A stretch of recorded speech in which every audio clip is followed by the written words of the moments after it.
বন্ধুরা, আমি একজন মালয়েশিয়া প্রবাসী। আসলে প্রবাসীরা আমরা না, আমরা প্রবাসীরা খুবই মিথ্যাবাদী।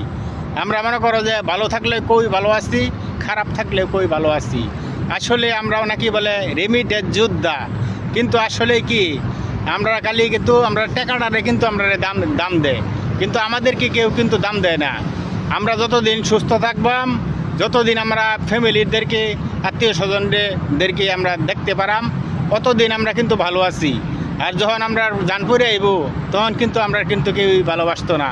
এর লিগে কই বন্ধুরা, প্রবাসী বন্ধুরা আমার, তোমরা অবশ্যই তোমরা নিজের হাতছাড়া করবা না, নিজের ব্যাংক ব্যালেন্স করে রাখবা, কিছু কিছু জমাইবা, দেখবা যখন একটু টেহা হইব, টেহা থাকলে তুমি সম্মান পাইবা, ঠিক আছে? কারো আশা থাকবা না।